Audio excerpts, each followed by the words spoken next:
Welcome to RVA's Got Issues, a podcast about politics and public affairs in and around Richmond, Virginia. I'm your host, Rich Marr. On this special election episode, RVA's Got Issues with the Richmond mayoral election. 5 candidates are vying to be Richmond's next mayor. Each one wants to be the key decision maker that will shape the future of the city and the region. We'll sit down with the candidates for an in-depth conversation about who they are, what they plan to do, and why they should be the choice of Richmond's voters in November. We're joined now by Michelle Mosby, a small business owner in the city and a former city council representative for the city's 9th district, serving as the council's first Black female president. Welcome, Michelle. Thank you. I appreciate it. So, Michelle, you have a kind of leg up on the other candidates. You're the only one who has run for mayor before. So what's changed this year from your previous elections? Well, from the previous mayoral election, that had a different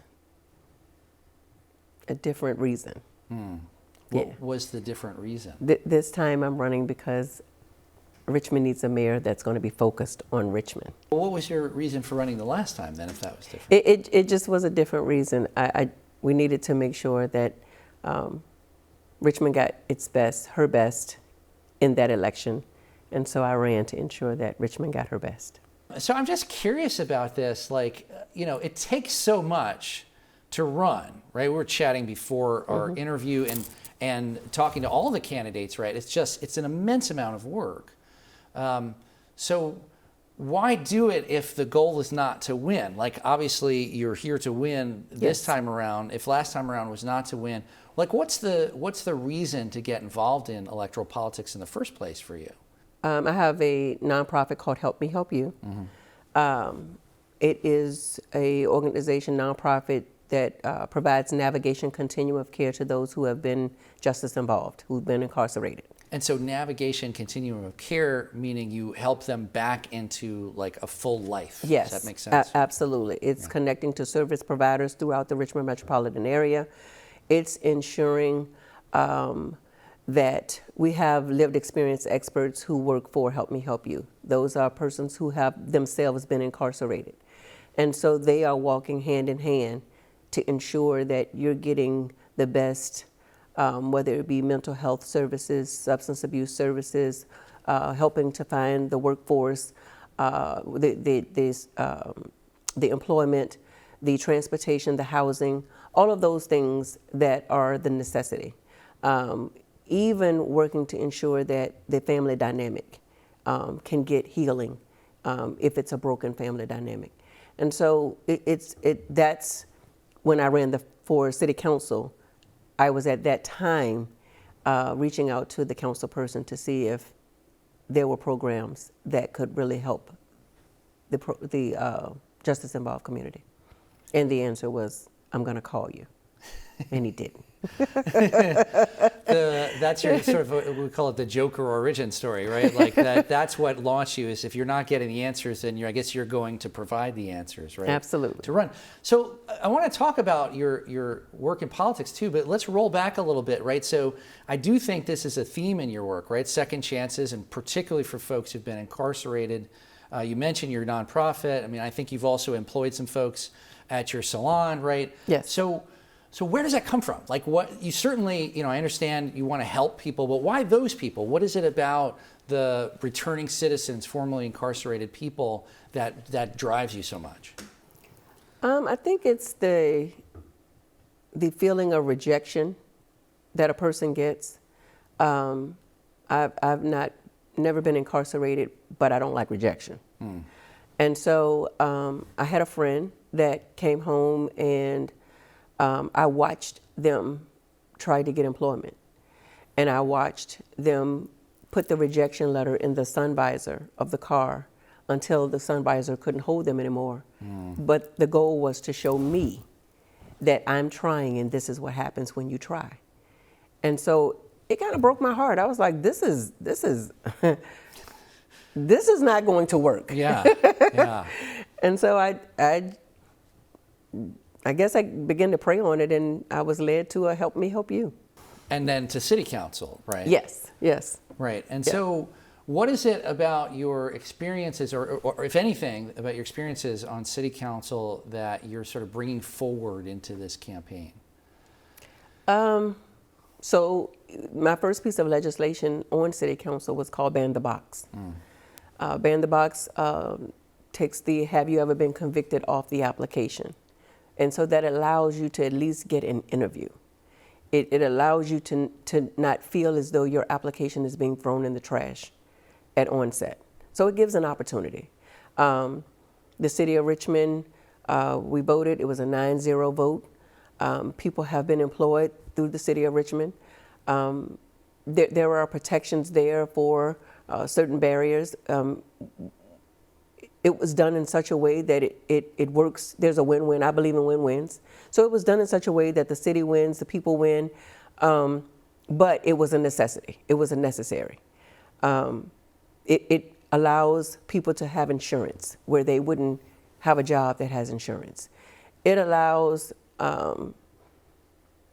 it allows people to take care of their families. Yeah. And that's the need here. People want to be able to take care of their families, take care of themselves and take care of their families. And so for me, that was big because it was the very first thing that I got an opportunity to do in policy. So let's be a little more specific if we can. Like, what would you do specifically? Like, right, so banning the box was a big, almost the signature achievement of your time on city council. What kind of things would you be able to do as mayor? Right now you have, a sort of bump up of authority. You have control somewhat over the city hall. What could you do to sort of move that issue along to help on those issues that you've been talking about? I think that it's a myriad of things when we talk about affordable housing. That's a concern for not just those who have been justice involved, but the people of Richmond as a whole. And so it's really working to make sure that the policies that we had an opportunity to put in place when I was on council. I worked with a great set of council representatives. Ellen Robertson, housing, it was her thing. It's what she loved to do. And I'm a realtor of 18 plus years, so I jumped right in, it fit right in. And so we have the Maggie Walker Land Trust, the Affordable Housing Trust Fund. These are policies that were put in place. My concern is, are the policies being executed? Are we getting the outcomes that they were put in place to do? And so as mayor, it allows me to really look at these policies and make sure that we're doing everything that we can to have real housing affordability. Right. So, but like the specifics, right? Yeah. What, like everything we can. Is there an example of something that you think we should do on housing affordability or something Sure. else to help those who are justice involved? Okay. So, for example, the way that the Affordable Housing Trust Fund was put in place, it went through a board. There was a process, and through that process, the 9th District was able to build 42 and 3-bedroom townhomes. Mm-hmm. Okay. And in that, it was not where it became a debt to the city. Today, we're doing $10 million, and it's a debt that's being done through the city. I want to see why have we shifted? What's happened here? The reason we've shifted from the policy and how the policy was put in place. I believe that we need a database. We're saying there's the 3,000 new affordable housing units are coming online. Where are they? The people need to know, I need to know, we need to know. Where are those 3,000 affordable housing units? To me, you can't get to your goal if you don't know what you got. So let's have a database so that we can keep up. And I believe that that'll help us to be better partners. So we have our local developers that have been working with us. And we've used tax credit incentives before.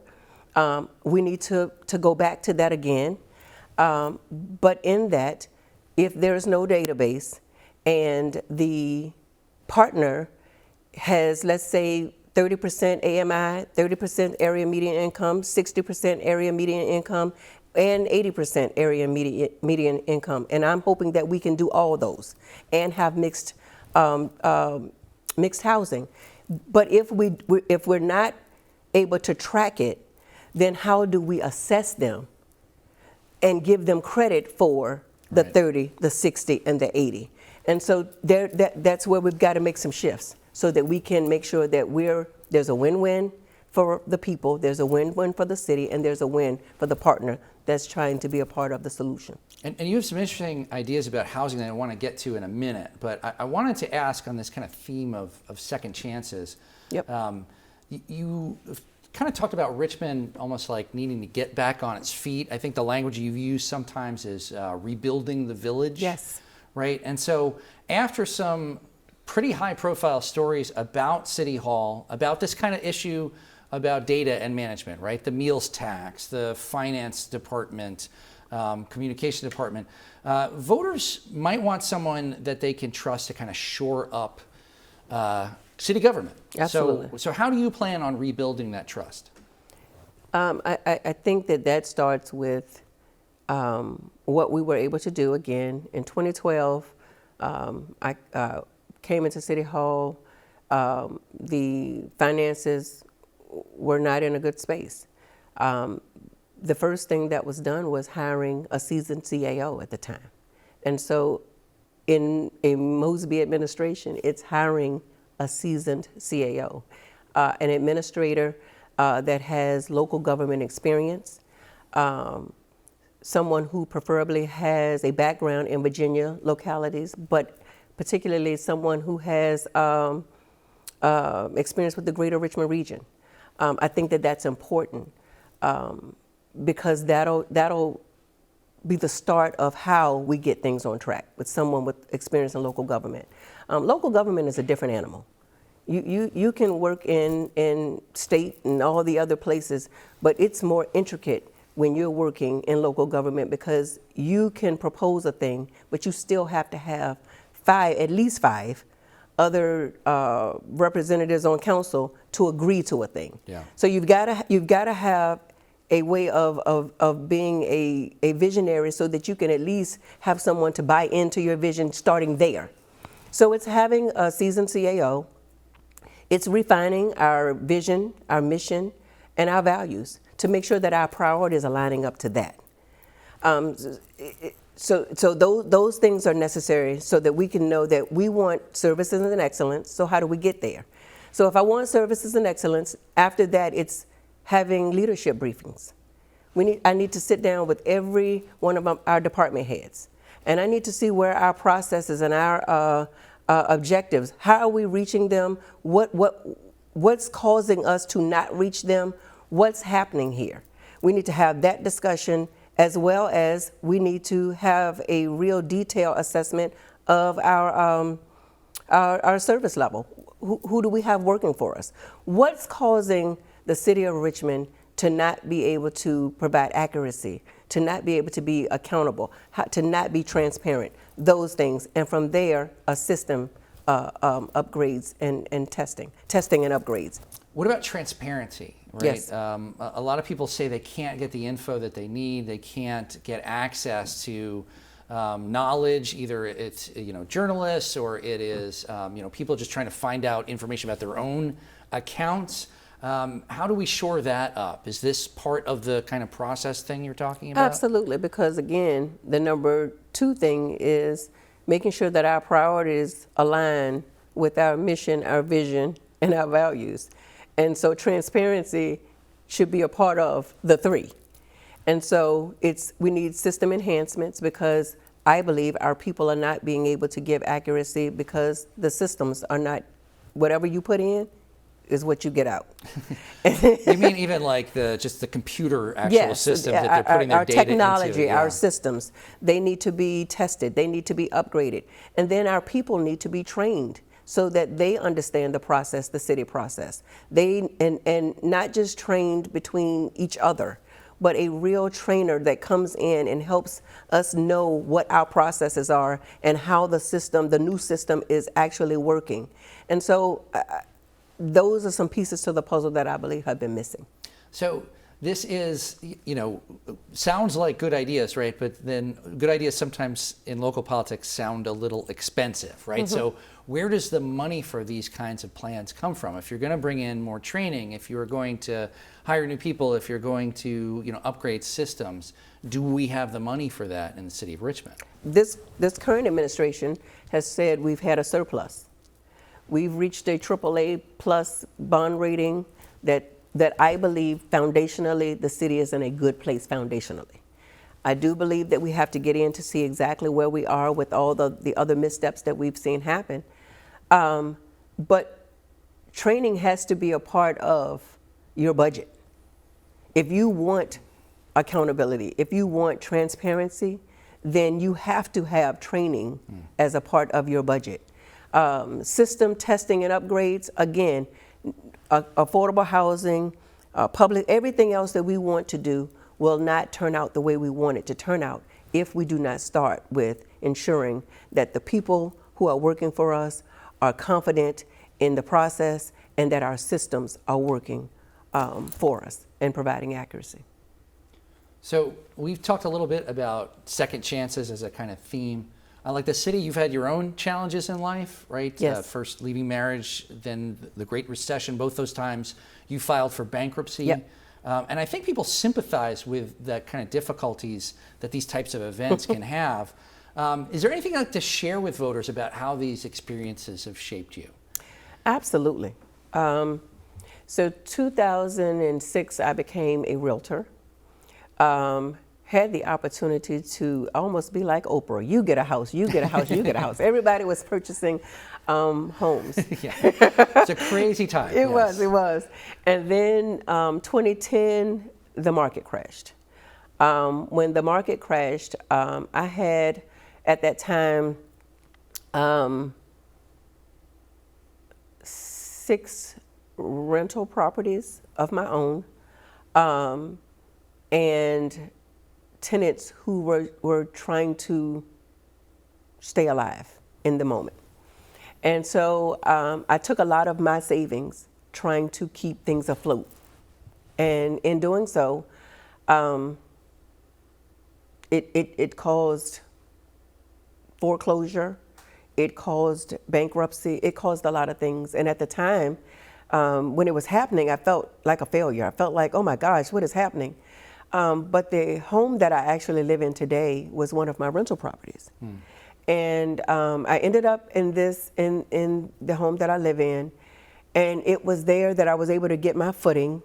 Help Me Help You was already a nonprofit, but it didn't take root until that crisis. Yeah.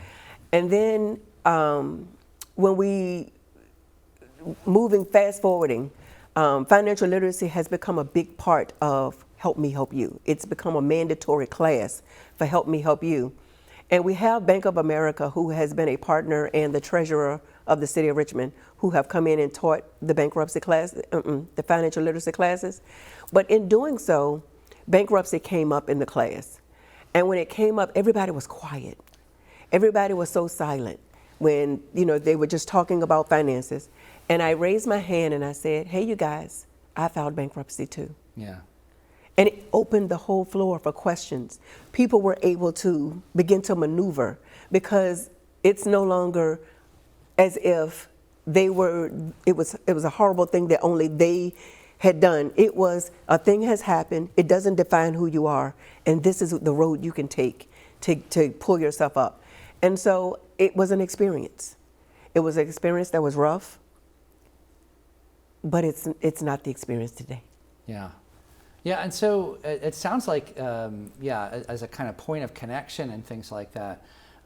What have you learned from your experience that informs your view of financial management, finances more broadly, right? Because a big part of the mayor's role is the budget, right? Yes. Managing the budget, introducing the budget. Council obviously has a voice in it, but it really is the mayor's kind of a thing. So What is you learn from your experiences that you described, particularly for folks who might say like, oh, a bankruptcy, that means you don't know anything about money, or that would look at that experience and be skeptical about Absolutely. it, right? So how does that inform your approach that you would bring to the mayor's office? Today, my finances are in a wonderful shape, number one. And number two, I had the opportunity to serve on city council. At the time, it was a $2 million budget. And then 2015, I became president. Mm-hmm. So I no longer just became a part of a budget, but I was the deliberator of that budget. And in that moment in time, we were able to fund schools. We were able to invest in our riverfront. We were able to build affordable housing. We were able to bring grocery stores to food deserts. So the experience was the experience, but I've got a new experience. The new experience is I've led a council, I've led as president, and the people of Richmond have reaped the benefits of my positive know-how in this experience. So, Michelle, we talked a little bit about Ban the Box. We talked about your work with the formerly incarcerated, those justice involved, as you say. But what about the other end of this, right? Police, community safety.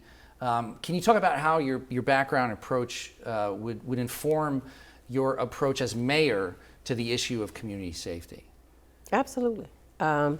So, first and foremost, there has to be a bridge between community and law enforcement. Over time, we've seen things happen, and not just in Richmond, but it's been a moment in time. And so we need a leader that can have a real clear dialogue with our police department. I believe that Richmond has to have police. We cannot continue to be 150, 180 officers down and it work for us. That just doesn't work. So we need a strategic plan to hire and retain officers.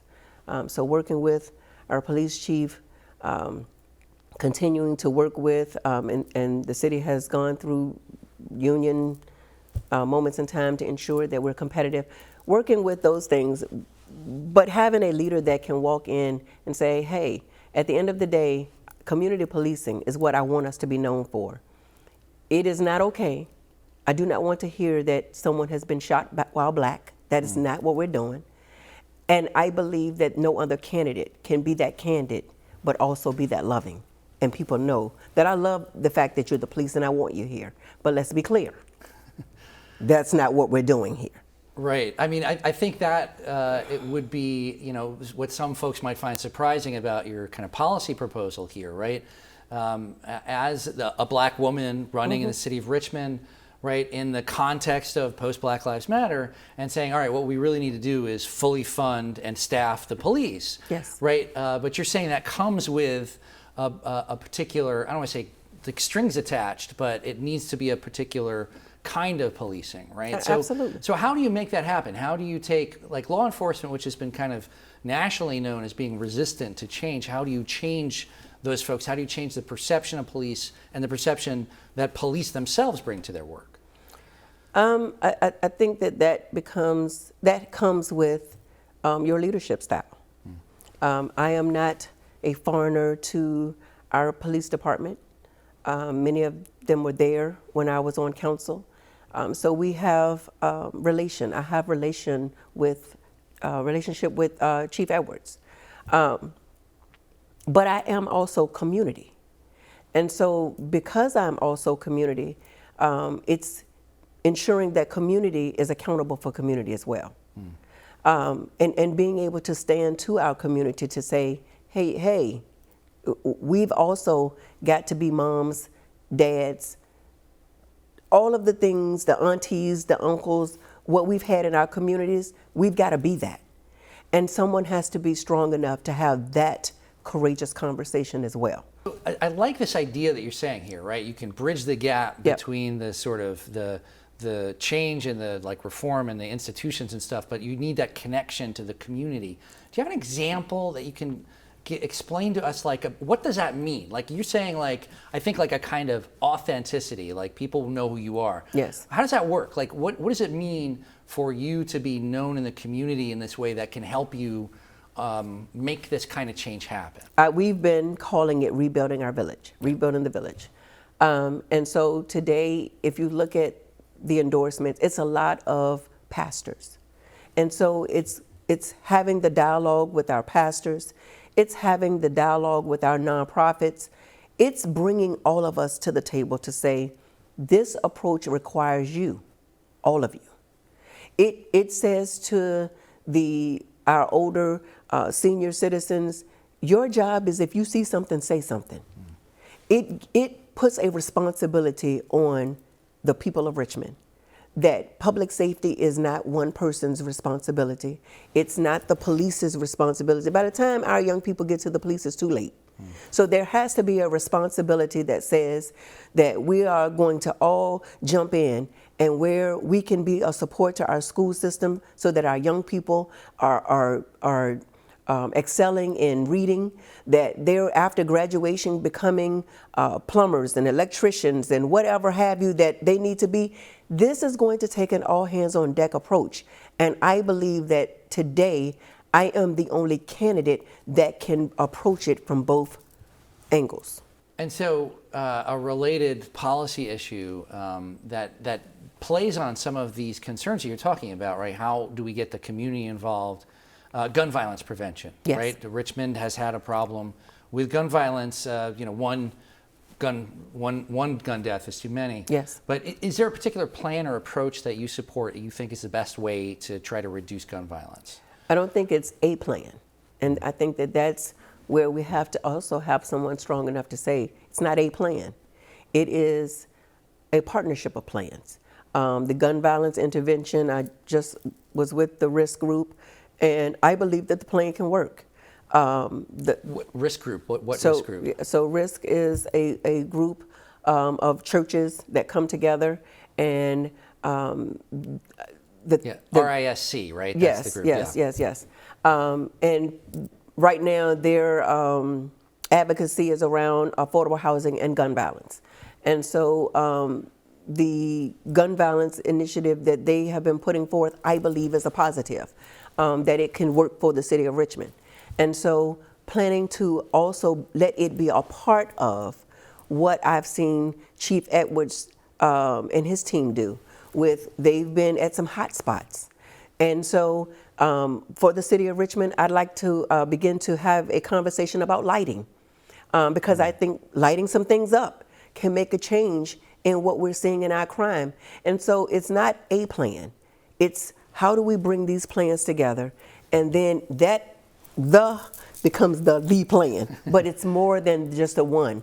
I think it's going to take, again, a holistic approach. So we've been talking about law enforcement, another important set of institutions like policy approach, education, right? Yes. So RPS needs some kinds of reform, doing well in some areas, but certainly needs some improvement. How would you, as mayor, partner with the public schools to help move them forward towards their goals? I had an opportunity, again, on council to partner. What we're seeing continue was where it started with me as president, bringing council, the administration, and school board together so that we could talk about budgetary and facility needs, because it's going to take all of us in order for it to really get the outcomes that we're looking for. So as mayor, it's continuing in that way, because I understand Richmond's charter. And again, what we know is that sometimes people don't know how the policies work. Policy says that a mayor is actually supposed to propose a budget. Council is then there to determine whether they're going to give more or take less to that budget. But once it gets to schools, they are the sole persons that would deal with what happens with the budget. Right, they manage their own. They manage their own, yes. And so with that, knowing that walking in the door, having been president and pulling us together, It's now seeing how I can best support. It's saying, hey, I would like to support in this way. Would this way be helpful to you? And I don't want to use the word selling it, but selling it in such a way that the support is warranted, and so we get better outcomes. I think we have to walk in not trying to build your resume on schools. I think it has to be strictly about wanting to see children be educated, wanting to see best outcomes for the kids, and working towards that as the goal, and then working towards school board to help support how we get there. One other big issue Yep. that everyone running for mayor agrees about, right? Housing, again, a major issue. You talked a little bit about it earlier. You've staked out probably the most hands-on approach compared to the other candidates, including like giving residents who might be at risk of being displaced, right, kicked out of their house, giving them first choice in affordable developments. You've talked about a housing strike team, right, with the heads of all the city departments kind of coming together. Those are maybe heavy lifts, right, to actually make that stuff happen. Why that approach? Like, why do you think that's the best way to kind of address our housing crisis? For a couple of reasons. Again, when we talked about my processes coming in the door, it's having those leadership briefings. And so in having those leadership briefings, I need to have a discussion about outcomes. And this administration and this council has said we're in a housing crisis. And so if we're in a housing crisis and we're not helping those who are at a possibility of losing their homes, then to me the housing crisis is only growing. And so that's why it's about priority. How do we begin to look at this thing and say, okay, what has happened here? Where's the is it a downsize because somebody has lost a family member? What's going on? But how can we begin to make sure that our supply is meeting the demand? And so that's why working with our local developers so that we can indeed have more supply, and the strike team is needed because it gets hung up in departments. Things get hung up in permitting. It gets hung up in these different departments, and I don't need it hung up. We need it to get out so that supply can really be there, so that evictions are not the next move. The strike team is not so much bringing people together for a particular house or home, putting on camo and breaking it, like, you know, it's not a strike team like that. It's more about overcoming these institutional barriers, right? The barriers between different departments that might cause some of the problems that City Hall is experiencing. Absolutely. Does that sound right? Absolutely. Absolutely. Now, what do you think people get wrong about you as a candidate for mayor?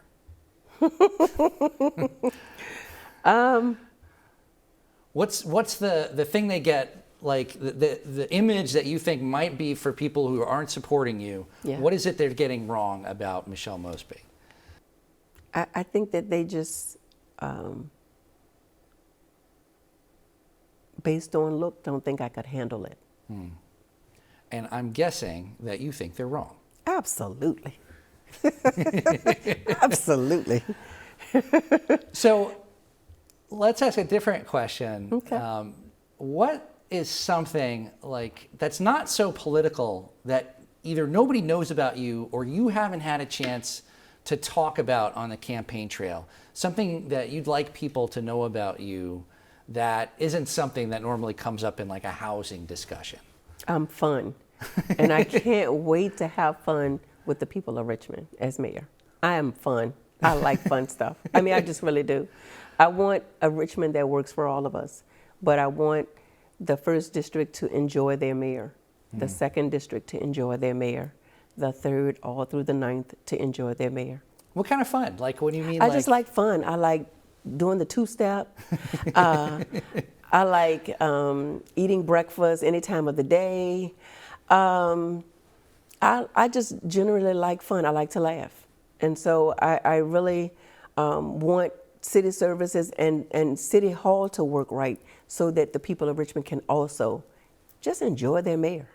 Aside from the fun, right? There are 5 candidates in this race. Yep. So what specifically makes you the best prepared for the challenges that Richmond is going to face over the next 4 years? The experience that I've had as president of Richmond City Council and every experience leading up to that. I am a small business owner in the city of Richmond of 23 years. I am a nonprofit executive director of 15 plus years. I am a realtor and an associate broker who have sold real estate throughout the Richmond metropolitan area for over 18 plus years.